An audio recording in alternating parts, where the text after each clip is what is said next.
You're welcome back to Afia TV's News Today. It's the discussion segment. On Saturday, Ndi Anambra went to the polls to elect a new governor, and they have one. They have re-elected Professor Chukwuma Soludo, who, according to him, during the statement welcoming, of course, accepting the victory, he said the turnout was emphatic, and the victory he enjoyed was very emphatic from Ndi Anambra. So the big question is this an affirmation that ABGA is even waxing more powerful than expected in Anambra State, against maybe some of the predictions that the APC might snatch the victory in Anambra? Joining me now to share more perspectives on this is Afia TV's chief correspondent, Natalie Oku. Good afternoon, Natalie. Thank you, Mr. Alex. You know, on Saturday, we barely had a timeout because we were covering the elections, following every bit of the update from Oka, from Newi, from Onitsha, from Ihiala, from Agwata. We were all over the place. At the end of the day, Professor Chukwuma Soludo, with a little, and you know, if you check it, it was just a few tens of thousands shy of 500,000 votes to clinch the victory in Anambra State. In fact, Soludo took his time to reel out the percentages previous governors used in winning. So he beat his chest to say that he won his election with 75% of the votes. Talk to us about what you've seen in this election, even build up to the election, and now that Soludo has been declared winner. Well, thank you, Mr. Alex. I was waiting for you to say this is the Eastern Eye. I am Alex. This is the news. This is the news. Okay, I mean, it's always weird to be in this position, but I'll just get right to it. I'm going to shift a little bit and start my analysis from the condition of the polling units. I find it so shockingly sad that each time we go to the polls, we go to the election to cast our votes, we see the deplorable state of infrastructure at each and every one of these polling units where the voters are supposed to cast their votes.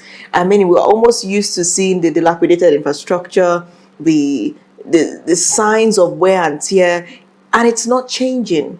We elect new leaders, we elect new governors, but we always see that sight. And you wonder, what are people really expecting from their leaders?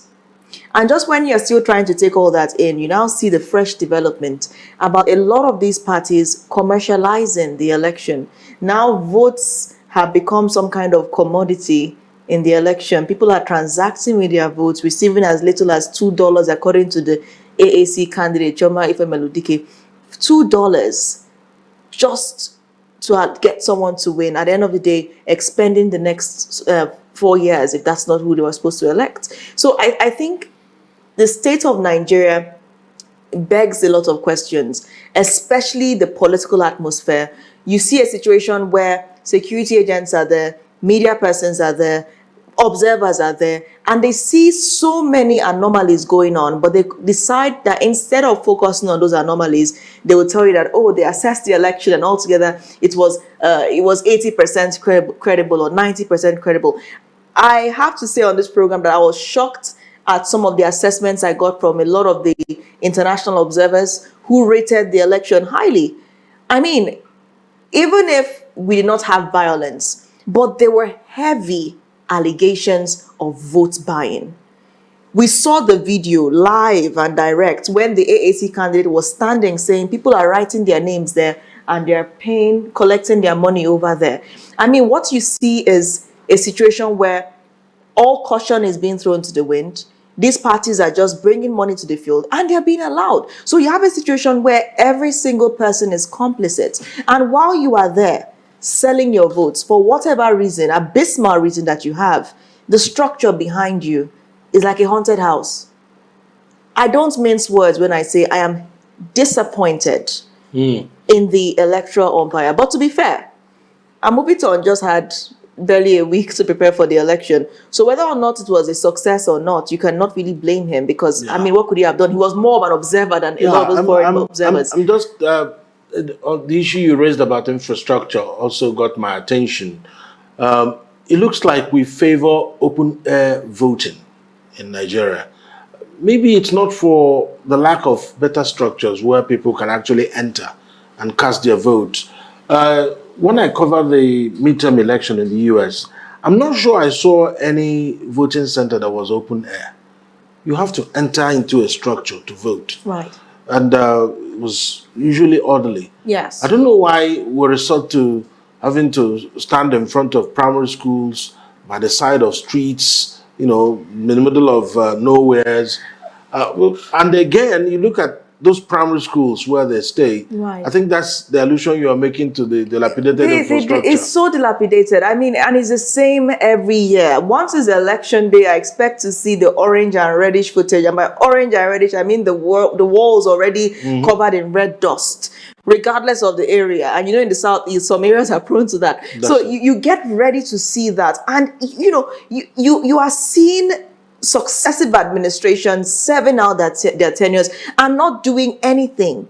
And when we talk about violence, we talk about all kinds of terrible behavior.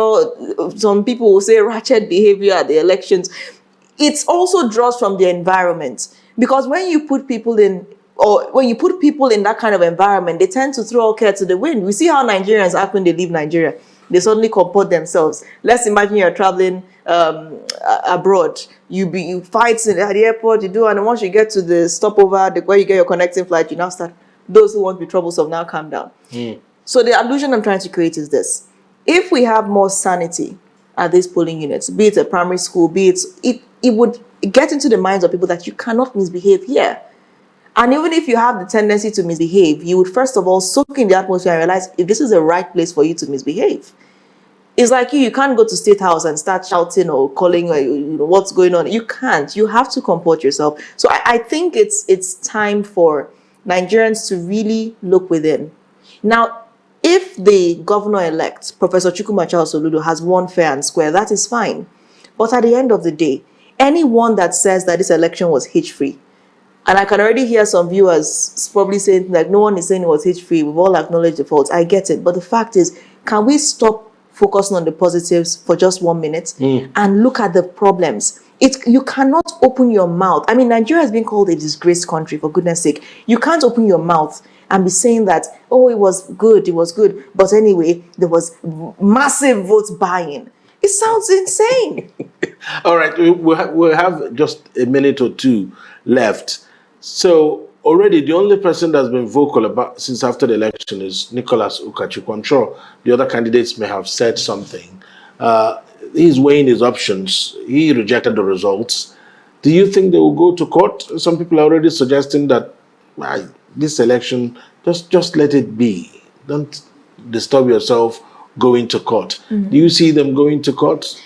Well, the burden of the candidates is in the supporters.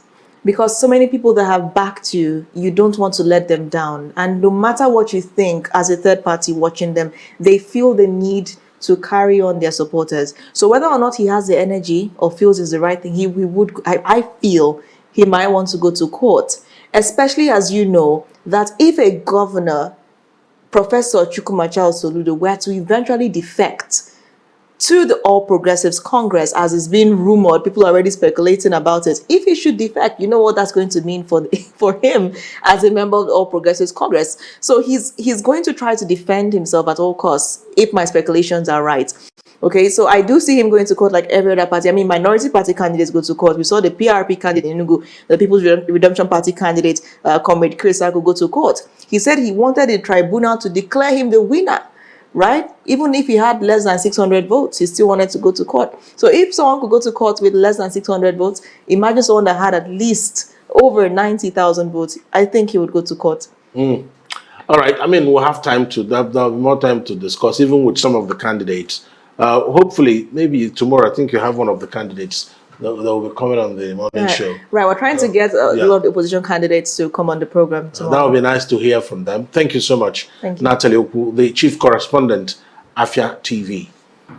Thank you for staying with us on the news today. Do follow us on all social media platforms at Afia TV Official. My name is Alex Obodo. Good afternoon.